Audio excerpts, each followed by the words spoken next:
All right, thank you all for joining this panel discussion. Well, let me start by saying that it has been a peculiar year.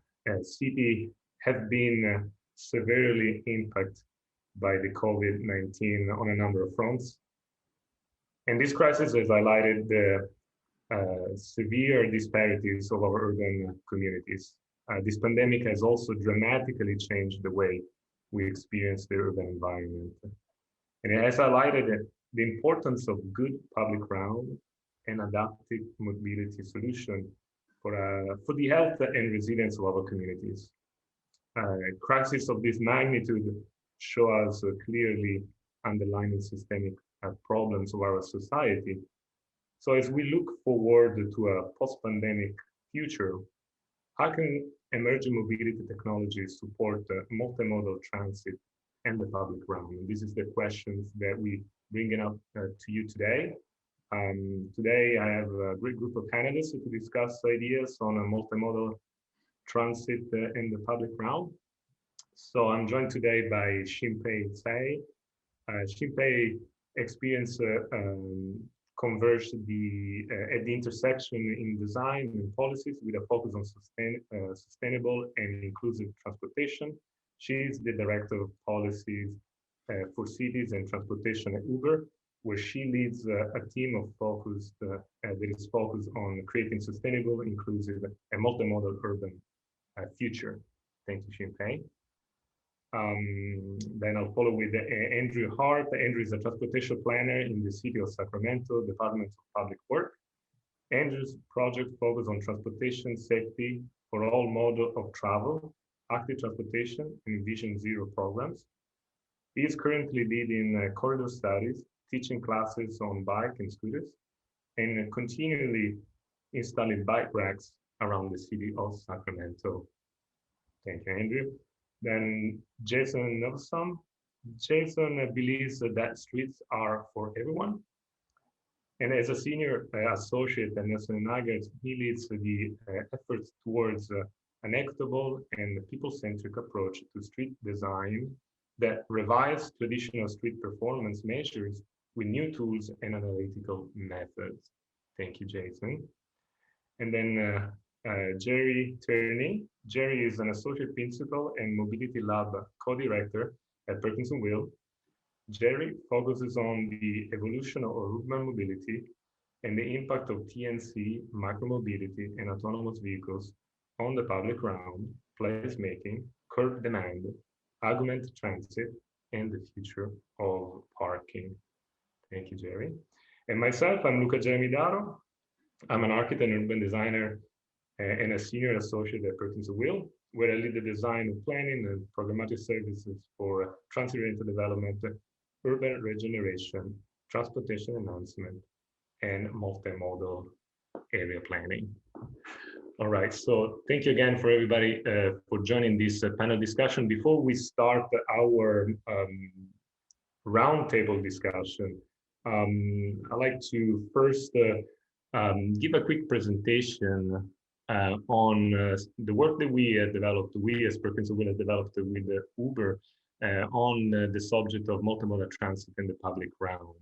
Really, the question for us was how can we merge both the instances of emerging mobilities and the city form into positive change for our community. We all aware of the changes, the radical changes that are happening in the emerging mobility, and specifically on autonomous vehicles and micro mobility. And a lot of creative ideas that are happening, that have been happening in the public realm in terms of, anything from parklets to active strategy for active ground floor markets and so forth. And so we've seen this around the country, a very creative way of breaking a little bit the paradigm of cars-only streets to be more inclusive of many activities and many modes. And obviously during these past months, this past year, we've seen a lot of this strategy that were experimented before really becoming a little bit more mainstream. A lot of these creative solutions and tactical urbanism really taken off on many communities and really bringing new solutions to the larger public. But we acknowledge that this hasn't necessarily been the one story for all of our community members. These crises highlight a lot of disparities, and definitely the solutions needs to be more inclusive, and we need to do a better job at including all members of our society in these solutions. The study in itself was started prior to the pandemic, but then had to be morphed into solving these pressing questions. So we had, as an initial concept for our research, we have really want to have a street for people, one approach that is focused on equity, flexible, multi-scale, meeting people in different communities, and also providing a platform for denser and more vibrant urban communities. We took 3 case studies for brainstorming ideas in the city of Sacramento. So the downtown Sacramento area, UC Davis Medical Center, and the Florian Town Center. And to go quickly on this overview, kind of flesh out a little bit of our analytical approach and the results that came after this. So we start to analyze these 3 areas. One is the downtown, one is a medical campus, the other is a suburban mall, through the lenses of the densities in terms of residents and workers, as well as intersection, so the urban fabric, the transit stops, how these areas are served by transit, and other amenities such as open space and destination. We came quickly to the conclusion that the paradigm of transit hub that has all modal transportation converging into one infrastructure is not necessarily a model that can be applied on every community. That requires a lot of investment. Many communities has a disjoint system of transit services. And so the idea was to distribute a network that is kind of open air, sort of a multimodal transit hub, where the city fabric, the place-making aspect of our communities, it's really becoming the glue that connects the different points of arrival for all mode of transportation. So we went on this analysis on half-a-mile radius, the typical TOD approach here to understand how these areas are served by transit, and also what is the development capacity or development opportunity to create a denser, more vibrant community that are also inclusive to all of the citizens. And really narrow it down to a district that really will connect, or area, I should say, that connect the important mode of transportation, important stops, and connect them through a sort of a glue, let's say, that is founded on a better street and multimodal services, and has also few parcels highlighted as opportunity for leveraging on that vibrancy to create a more stronger sense of place. And so we flesh out a little bit of a strategy here in terms of what can happen in a phased approach, where we start with that tactical urbanism, started to change a little bit the street section, amplify the areas for pedestrians and other users, to then open the path to more long-term solution that will really create that complete street scenario that we hope to have in our community more often displayed, together with the opportunity for urban development and densification.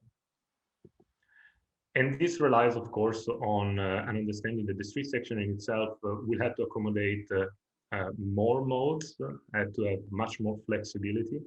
And so we worked with Nygaard and Nygaard on a few ideas about how that could happen with a given street section. And acknowledging the fact that streets are responsible for carrying people around, so movement, but also activities.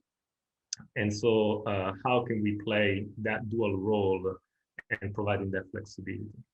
So without taking too much of this time and really opening to the discussion here, I want to just flash through these other case studies here in UC Davis Medical Center. And again, a similar approach with a different context that shows this phased approach that strategically opened the way to a positive transformation of the urban environment, as well as Florian Town Center. Gerry is going to talk about this in more detail. Similar approach, how to transform a decaying shopping mall into a more vibrant community that leverages on the activities that are already in place in these areas. All right, so, oops, let me stop presenting here. So we are back here with this open discussion. The way we want to discuss these ideas is with our friends here in this panel. So I will start first with Andrew asking, it's been, of course, an incredible year, very tough year. And so just give us a sense how the local community, and in particular, essential worker and vulnerable population has been impacted by COVID-19 in the city of Sacramento. Right, yeah, thank you. I think Sacramento in this discussion today is kind of taking the place of anywhere USA. So these examples that Luca showed, I think could be applied anywhere. There's nothing specific to Sacramento that I think is terribly unique.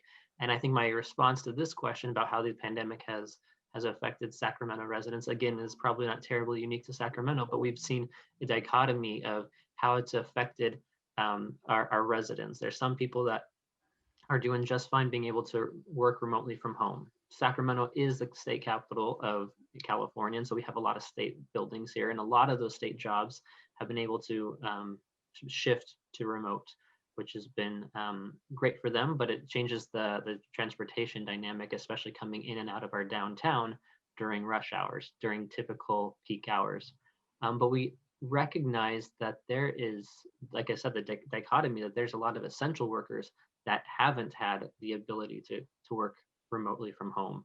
And that's been a challenge. We've seen a huge dip in the services of our public transit, but then those are starting to rise up again as funding becomes available to be able to provide more of those services. So that's been good.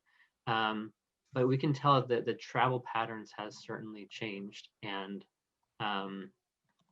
what the city, I'll just throw out there, what the city is doing to kind of respond to this is establishing it. We're going through a process of a new transportation priorities plan. So we're endeavoring to take on and do an accounting for the 700 plus projects, the capital projects that have been adopted by city councils over the past 20 years that are transportation projects only, and put some prioritization to it, making it a public process. So we anticipate that we'll hear we'll hear more claims or pleads for equity-based investment, which I think is a really important thing. And then we also anticipate that we'll see less of an investment in solely peak hour commute patterns, that we'll think about transportation maybe a bit more holistically or outside of just the peak hour commute period. So hope that kind of answers your question. Yeah, no, absolutely. Thank you for that. And you touched on, I mean, obviously what we all know is this change in the mobility pattern in our community, with this dichotomy between different groups with different needs. So again, one solution cannot fit all. But Jason, can you please give us just an overview in general from your perspective, working specifically in that sector, the impact of this pandemic in the mobility pattern and specifically public transit? Yeah, thank you, Luca, and thank you, Drew, for starting us off, down the path of trying to answer this question. I guess before I really answer it, I almost want to give a disclaimer, which is that I do think there's sort of a tendency to look at the mobility issues of 2020, 2021, and attribute them, almost entirely to COVID-19. And of course, our lives have changed drastically over the last year. There's no denying that. But I also think that in a lot of cases, there are systemic issues that existed prior to and will continue to worsen, particularly regarding the vulnerable populations, people, kind of overlapping with that category of essential workers, which Drew mentioned. And particularly if these populations fail to receive some of the benefits of a lot of the emerging mobility platforms that are really being discussed at length at this conference, I think that's a serious concern, right? So that's kind of my disclaimer. But I will say in particular, COVID-19 has revealed some of the kind of pre-existing weaknesses of our typical transit services, right? So I think we're all familiar with the fact that transit ridership kind of dropped precipitously, especially in the early days of the pandemic. But I think it's important to remember that that was not something that took place across the board, right? I think especially just thinking of the Boston region where I'm based, we saw areas like Chelsea or Everett kind of return to almost pre-COVID levels of ridership very quickly after things sort of settled down. And that's because those neighborhoods have a lot of people who are essential workers, lower income workers, minority populations. So it's important to understand that the impact in terms of transit ridership just varies so much. I think what that also means is that when the inevitable service cuts came, these essential workers, these neighborhoods kind of suffered the economic and the public health consequences more so than others. And I think we all kind of get that, but important to really keep that in our minds when we're thinking about solutions. I think another big thing that we saw is parking demand changed a lot, right? So on-street parking demand for retail, for restaurants, for office uses certainly dropped as well. But I would say overall demand for the curbside has perhaps never been higher than it actually is right now. Demand for urban freight, for all those packages I'm sure we're all having delivered, food delivery, things like that, that's continued to grow and will continue to grow, after COVID-19 is kind of something in the past. We also saw in many cases transit agencies, hit pause on rail service and replace that service with bus. Of course, again, that's a curbside demand, right? And then, maybe one of the biggest ones, we saw the curbside kind of become a lifeline for our retail, our restaurant establishments who really needed access to that space, just to stay open, right? Just to survive. So I think, parking demand has changed completely, but curbside demand is really something that has escalated to, I feel, something at the top of our list of priorities. The other thing I would say, just to circle back to the notion of how COVID sort of exacerbated some of these pre-existing issues. One thing we looked at this past year, and Gerry was a big part of this collaboration as well, but Perkins and Will and Nelson Nygaard, looked at a case study in the city of San Francisco to, answer exactly this question: how did COVID impact, different districts differently, right? I think what we saw was, the obvious thing that we talked about, which is that people living in more transit dependent neighborhoods or lower income neighborhoods were hit harder by those service cuts. But we also saw things that revealed that maybe the transit service wasn't working for them to begin with. And I'm thinking right now of Bayview in San Francisco. Interestingly, we saw, again, the service cuts hitting those people quite hard during COVID-19.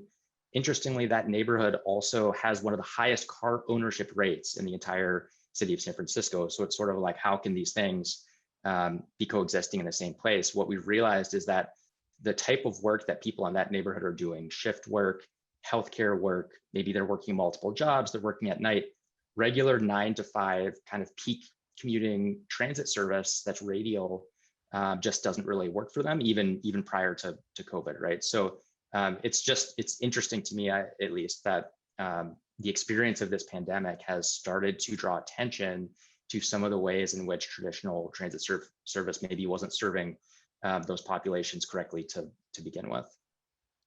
So this, thank you for that. So this crisis really has shown a lot of lesson learned, I guess, a lot of the whole problem brought to the evidence even more clearly. How Transit Authority has adapted to all of this. You mentioned cut in service or a conversion from light rail to buses, a little more dynamic approach to that. But in general terms, how transit authorities are navigating these uncertain times? Yeah, thanks, Luca. That's a great question. I think what we've seen is that transit authorities are smart. They know their business, right? So they understand that, again, different neighborhoods were hit differently by this experience. Again, thinking of the Boston region, the service cuts, which are continuing to evolve even now, have been targeted to lines that have shown that sort of sustained drop in ridership, right? And the lines that have returned to pre-COVID levels, they're trying to maintain that service if at all possible. So I think that's the most obvious thing that these services are doing. The flip side of that is, this might be a problem that persists for a little bit while longer, right? So I think, again, thinking of the MBTA, they released a study recently that they're sort of thinking they will only be at 86% of their pre-COVID ridership levels in 2024, right? So yes, there were these service cuts in the initial phase, but there's also an adjustment that maybe is a little bit longer term when we think about how people are telecommuting, how people are moving differently, working differently in the future. And then moving past, just thinking about the transit providers, but I think one of the most positive changes that we've seen in the last year, and changes in travel demand in general, is that we've kind of opened the door to some of this more innovative shared space, street design, street closures, reallocation of the right of way and of the curb space to enable non-vehicular modes in a way that we just didn't before. I think, and a lot of these solutions have sort of proven the argument for these treatments, maybe as long-term solutions as well. One thing that's interesting here is that while cities were pretty hesitant maybe to take such strong action in terms of street design in the past, they were kind of forced into it and then realized that the feedback in most cases was overwhelmingly positive, right? Because people like to have a street that they can live in, that they can actually breathe in, that they can experience in a way that, as you said earlier, Luca, it's not just about movement, it's also about activity. So I think I really view that as such a big positive adaptation to some of the things that we've seen. Another thing that goes along with that is there's been this sort of amazing trend to use flexible and non-permanent materials to make some of those street design changes. So when we think about pilots, we're often thinking about technology, but you can pilot a change to the streets for right-of-way allocation too, right? And gather that feedback in a relatively low-cost way. So it's almost as if cities are taking on this sort of tactical urbanism role themselves and just trying things and seeing what sticks, which I think is a great trend. I also think that micromobility and potentially other mobility as a service models can continue to serve an ever greater role in connecting people to transit, right? And I think maybe the transit agencies themselves are sort of just starting to think about how that role could work in the future. But certainly when you see how vulnerable transit can be to a shock like this, and you think about the direction things are headed over the next 5 or 10 years, I think that's something that they're kind of waking up to as well. Thank you. So, and this is actually kind of builds on what we kind of shared in this panel at the beginning, this kind of idea that public transit can be supported by emerging mobilities, resulting in a more dynamic urban environment, a more functional, hopefully, and a more vibrant, dynamic urban environment that can benefit, not only transit users, but hopefully, larger community there. And so it's key that it appears that is, very relevant that transit authorities start to engage with the mobility technology providers, right? So in that sense, I would like to ask Shin-pei, Uber has been, active in this front. So how can Uber offer public transportation agencies new tools to operate a more efficient, connected, and equitable mobility network? Great question. And I think Jason teed it up really well, both Jason and Drew, in terms of the immediate impacts, the kind of stark kind of putting all the systemic inequities into stark relief, and the ways that transit agencies have been so creative. I mean, as much as they've been so challenged this past year, they've also really strived to continue service and provide and look for ways to add service. And so I thought one way of getting at this was, I'm going to share my screen and actually just talk a little bit about some of the things that we developed in the midst of everything that was going on. We really doubled down on multimodal and transit overall. So we now offer multimodal on the app in almost 80 cities around the world. And specifically around transit, to your point, Jason, about transit agencies at this part of an evolution. You know, typically different modes, even within transit, are operated separately, right? And it's been a relatively recent development that we even have like updated bus routes, or that bus network redesigns are of, you know, something cities are undertaking, and not every city can do that. But more and more we're getting the tools to do that. And we believe in our conversations with transit agencies that are really looking at this closely and hearing about, you know, what they think the trends are in terms of development and technology application, that they're now starting to think of themselves as mobility managers. And they're the conductors of an orchestra of all the modes possible, so they can really think about their service area, think about diversity of use, diversity of trips, and look for more right size kind of system that has fixed and variable cost, fixed and on-demand schedules, a mix of those kinds of modes. And, you know, we offer some ways that we're doing that today. But I think, you know, specifically, this is not to say that transit is going away or conventional fixed route transit is going away. Actually, the majority of it is here to stay. It's just a matter of thinking about where those trips should exist and where they should be invested in, and how that's the public realm. And then where there can be other services contracted out. There's lots of providers out there now. We're not the only ones.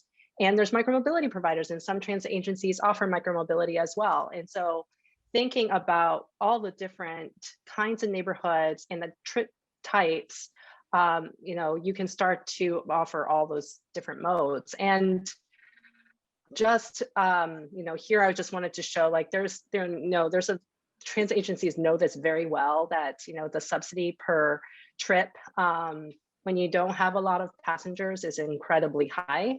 And so that's really that little sliver of all the trips that they handle is what I think can be better served by a lot of new technology offers. And I guess the last thing I wanted to just show is some work that was done by Ryerson University that examined the impact of a fixed route in Innisfil, which is a small town in Ontario, Canada, kind of close to Toronto.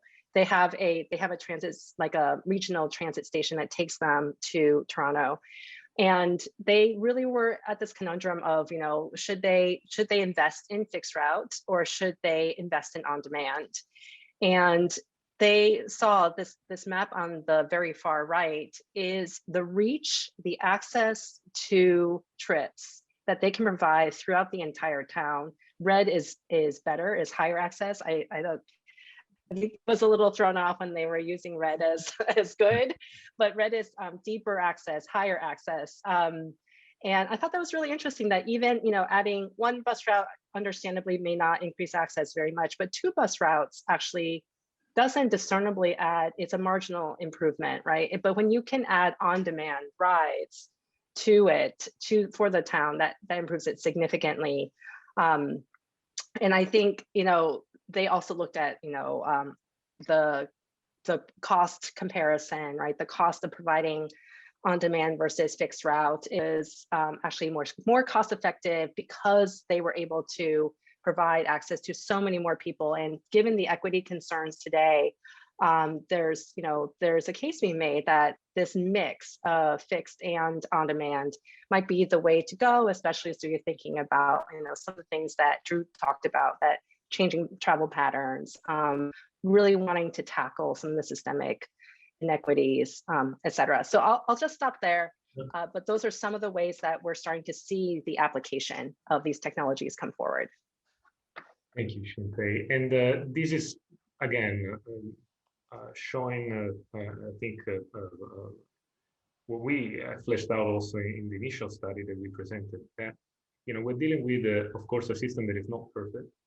We all know that, and extending that paradigm to all the users, especially in these scenarios of constant crisis and inequity and so forth, is at times too much to bear. It's the cost of it is too much to bear for public infrastructure. So we're I think highlighting here a solution that is not as easy, but it's more management of more complexity and different partners to actually providing that solution, and more like a cooperative approach.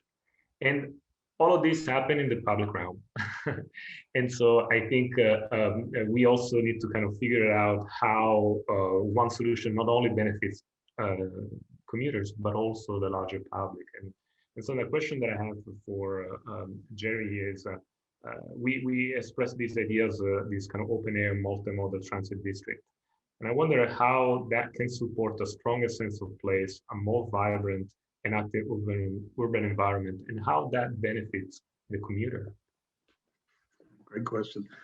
I think I want to premise everything that we're talking about here, kind of going back to yesterday's keynote speak from David Zipper, that we have to take care of the fundamentals of transit and the transit inequities and the holes in the whole transit net that we have right now. That everything we're talking about here is the prerequisite is we have a fully functioning kind of an equitable transit system. So really the premise here is multimodal. So multimodal means that we're changing modes. So we're at a seamless or a connected system. And it's at those points of connectivity that we see the opportunity. And typically, people have looked at kind of where we change modes as being a station or a transit terminal or something like that, something with a large investment. And using Sacramento as the kind of the avatar for any city USA, we're kind of taking the position that for a city the size of Sacramento, you don't take the city of San Francisco's route of the Transbay Terminal, $1-2 billion later. Clearly, we can't do that. So let's look at this as an opportunity. And so where we have the interconnection, ideally of kind of like seamless interconnection between streetcar lines, between bus lines and things like that, people have to get off one vehicle, go to another. So rather than doing that in a fixed piece of building depot type transit hub, why not do it like it always did on the street? And remember that the sidewalk is one of the key elements of transit, is the number of people who can walk on a sidewalk. So in changing from one modality to another, we have the opportunity to kind of enhance the public realm that you going from one bus to another. I'm not sure if I can, maybe if I can share my screen here. Can you see that? Whoops. Yeah. You can see that? Yeah. Okay.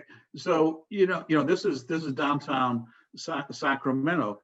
That, in other words, going from a streetcar line to another streetcar line or to a bus or whatever, we have kind of a couple of blocks. We have this district in here, and that district then is going to have foot traffic, which is going to then go to, like on your slides where you have the street as movement and the street as activity. It's going to enhance the activity in the public realm on either side.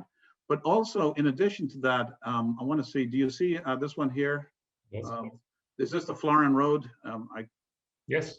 So we have, when we go out to Florian Road, now we have a different kind of multimodality, because whereas the other one would be, say, fixed infrastructure, streetcars, buses, maybe we use things like scooters or other kind of micromobility to go between the two blocks between stops.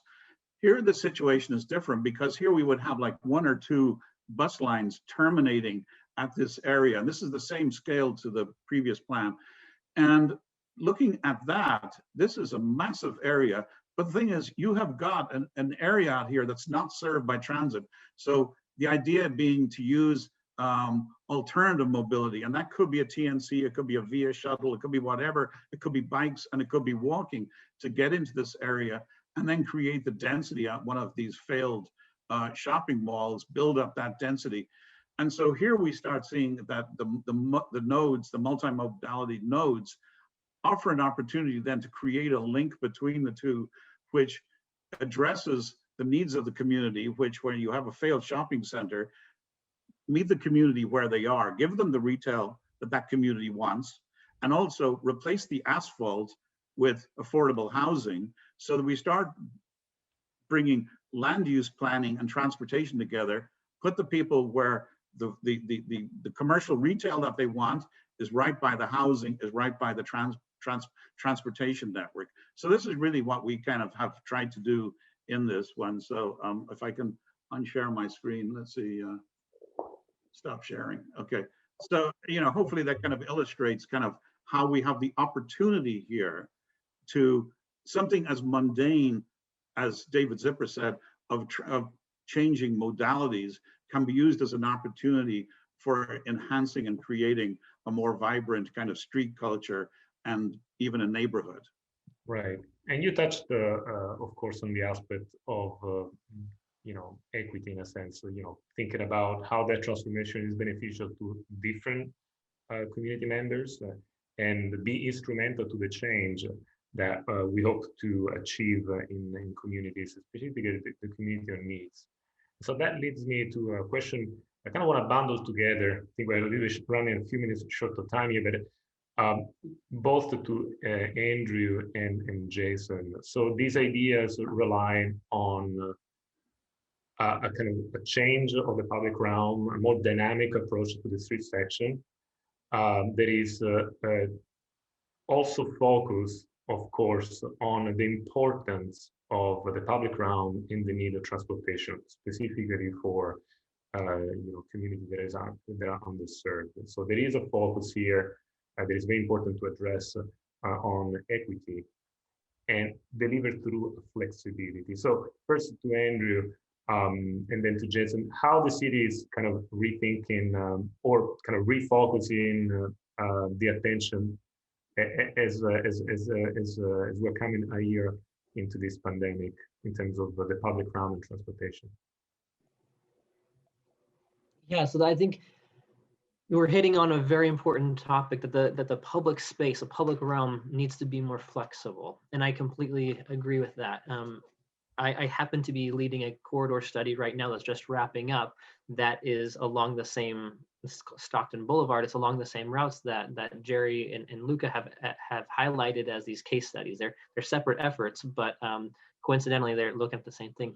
We are looking at opportunities to have more flexible space within the city right of way. For example, a shared bus and bike lane, because if we provided everything that we want and everything that the community wants, we're going to need a lot more right of way than exists. So we're going to have to make compromises and be creative with our space that we do have. But one thing I really want to underscore here is when we talk about infrastructure change at all, but especially when we start talking about flexibility in like flexible space, that's where the equity lens really becomes important. People may not understand why we're making the changes that we are. So for example, with our shared bus and bike lane, there's a lot of concern that who is this for?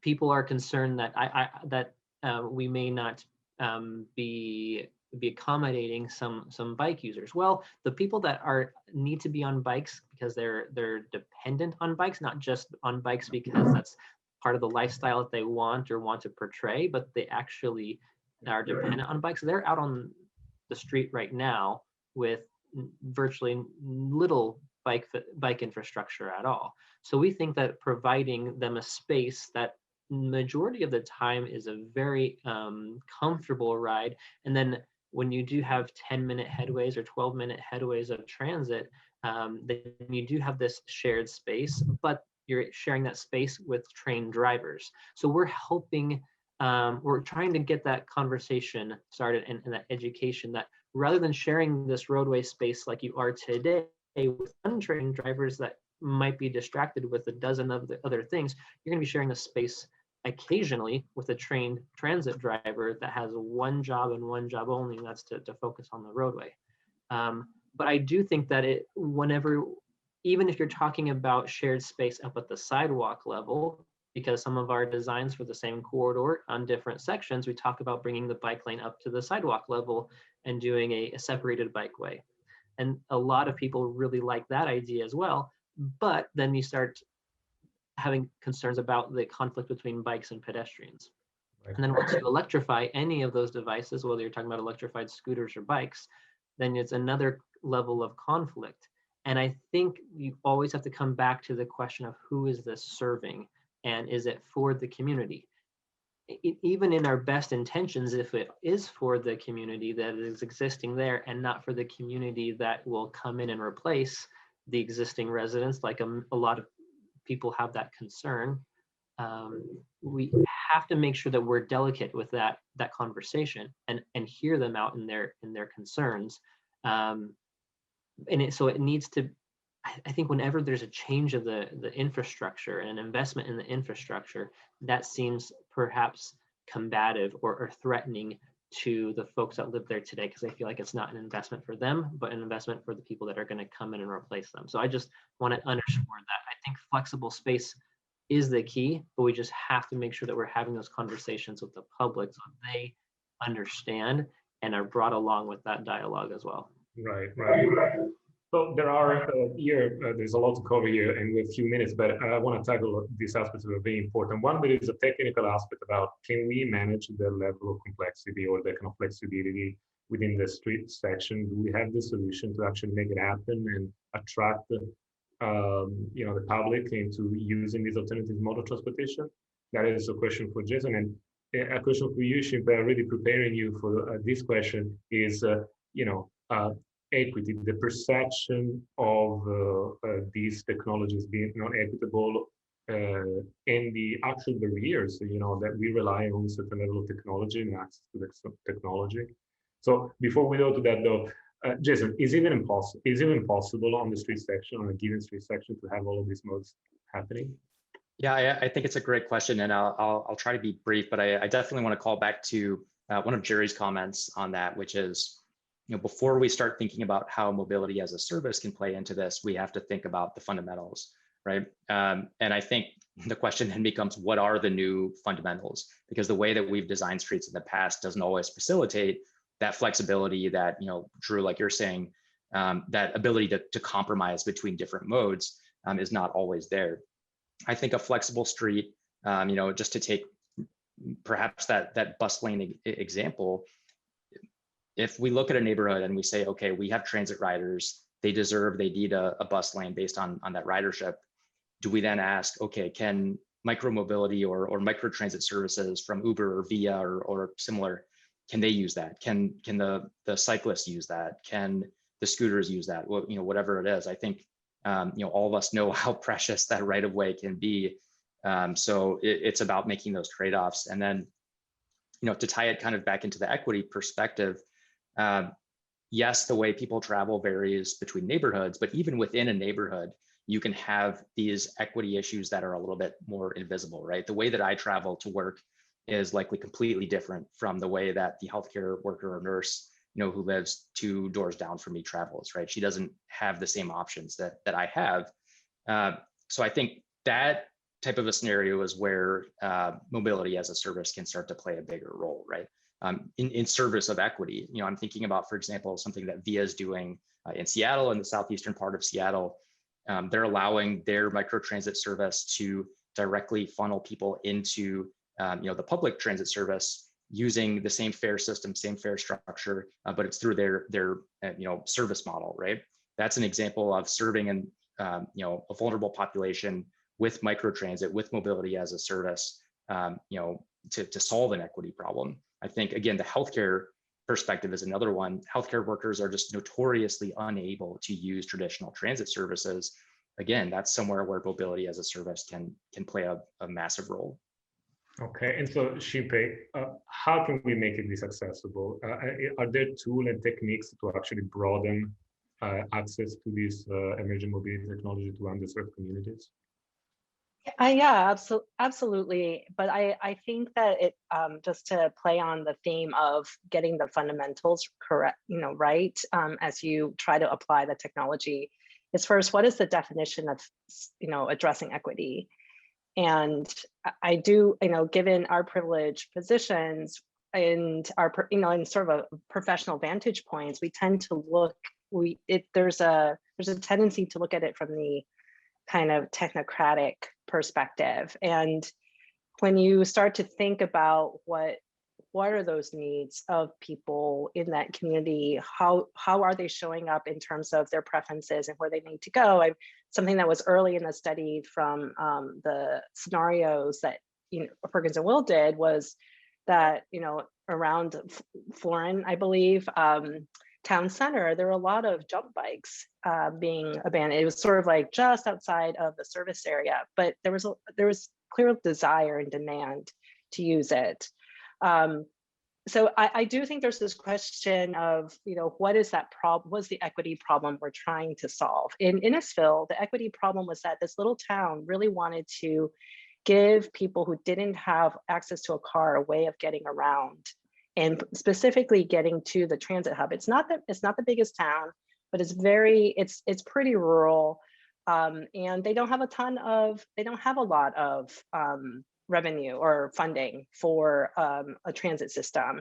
So their equity problem was, it was not like a neighborhood was segregated because of a highway. It wasn't that it was literally they didn't have access to options, and so having on-demand service that is partially subsidized by the transit agency provided that solution and created access for the town and allowed a lot of people to, they showed that many more people then were able to get to the transit station. That's one example. In Miami, we worked with a transit agency to extend their service hours because they had 5 people riding the bus from 1 p.m. or 1 a.m. to 5 a.m.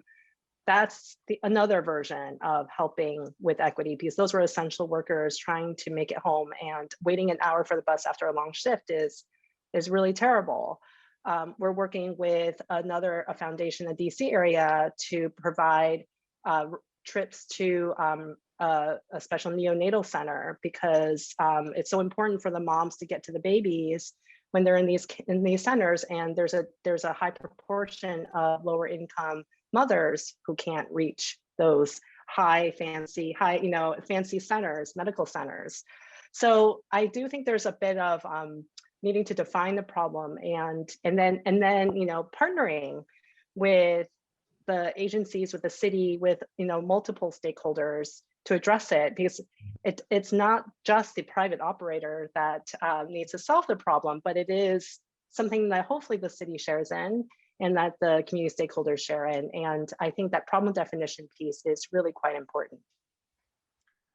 Thank you. So cooperation, and extending access to multiple options. But Gerry, a question for you.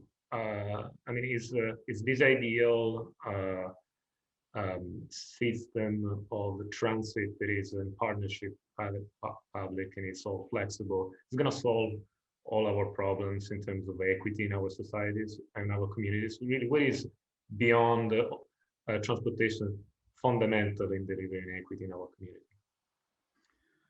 Yeah, it's what the Shin-pei mentioned. Let me just bring this up on the screen. Can you see the Florian on the screen?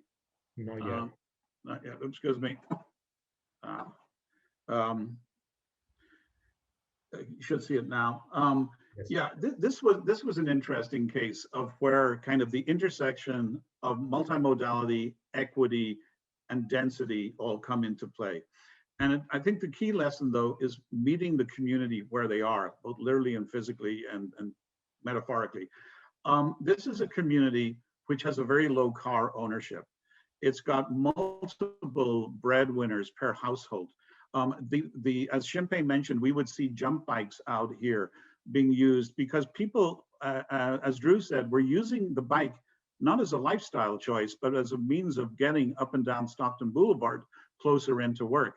So this is an area where we can see multimodality, where we can see alternative means of a more nuanced mobility system, bringing people from the outlying areas into the Florian Town Center to pick up on the little transit hubs where they can then get on the Stockton Boulevard bus to go out to downtown Sacramento.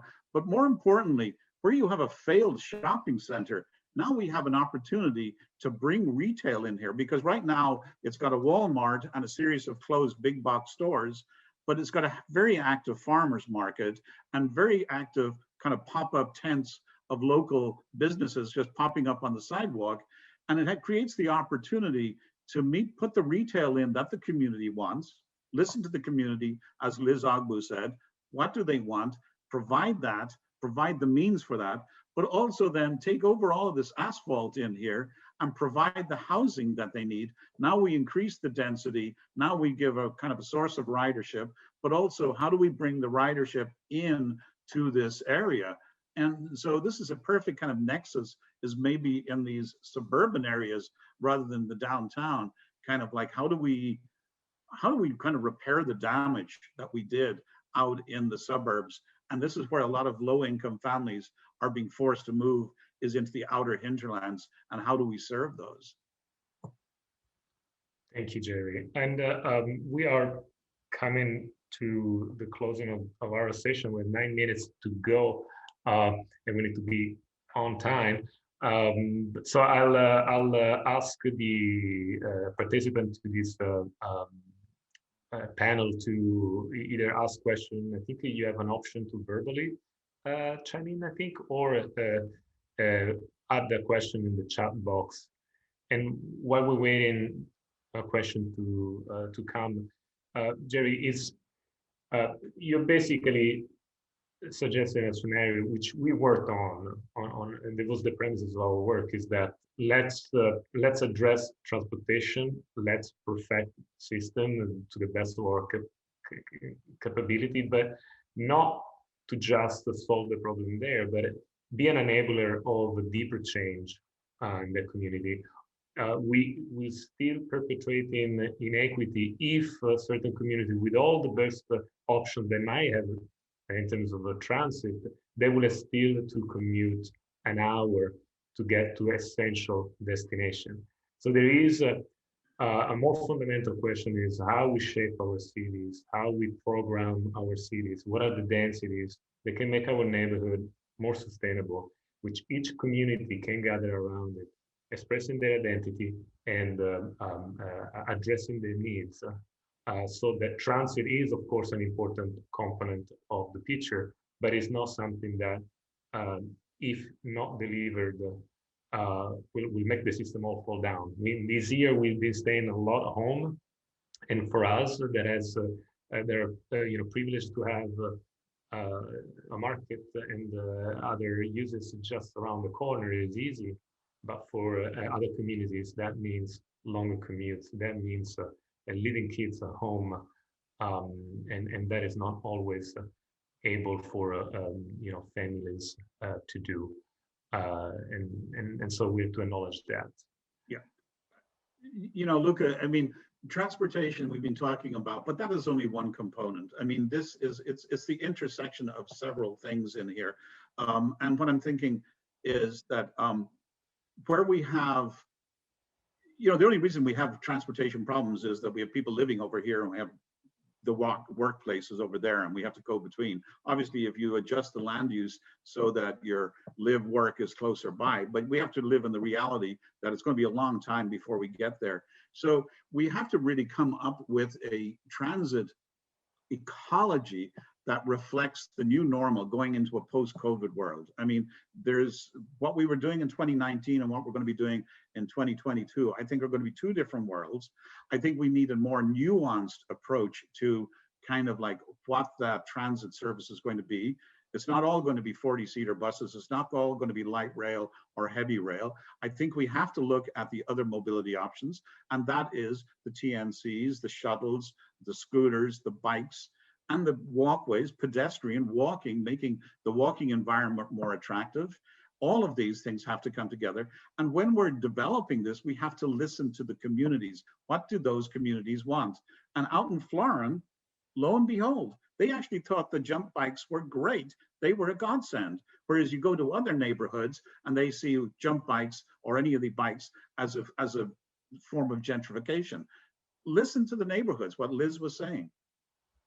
Thank you, Gerry. We have a question here for Shin-pei. I think, Shin-pei, can you see the questions or should I write it? Yep, I have yeah, thanks Tristan for the question. The question was just whether or not the big technology companies were exploring micromobility. And Uber is global, and there's a lot of different kinds of mobility in many other regions.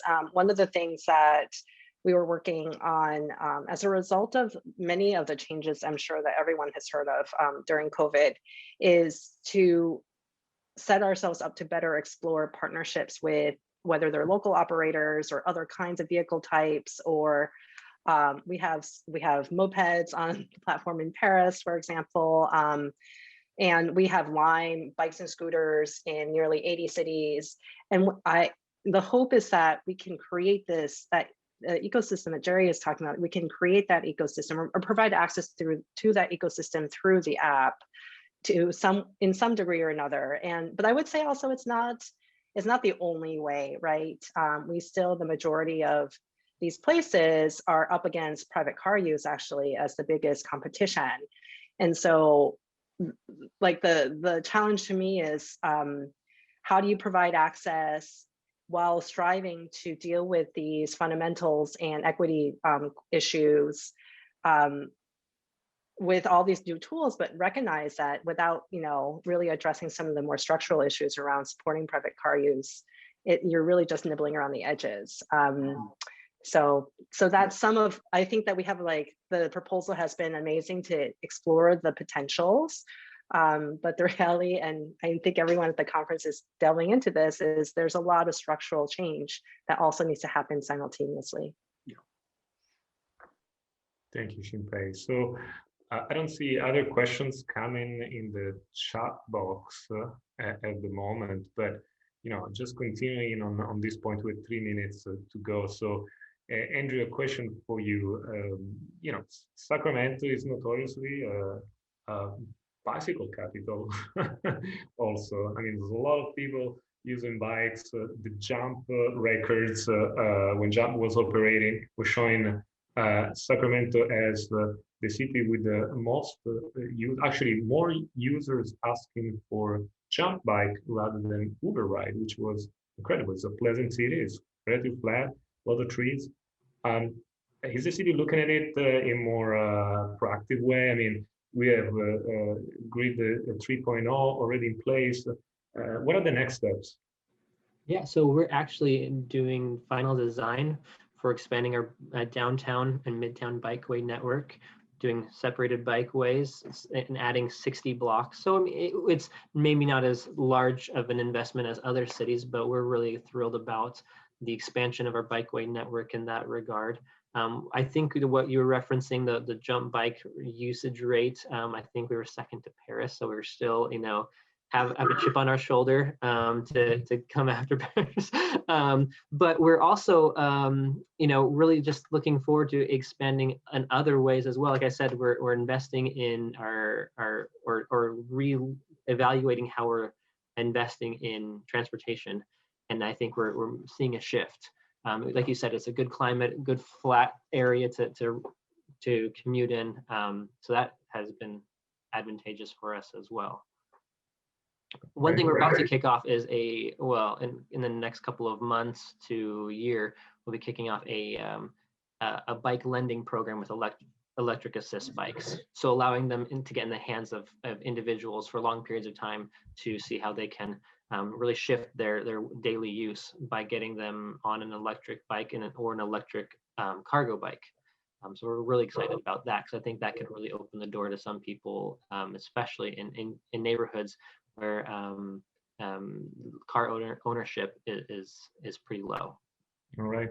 Well, thank you all for these great discussions. Really look forward to some of these ideas, becoming reality. So thank you again. I hope we'll talk again soon.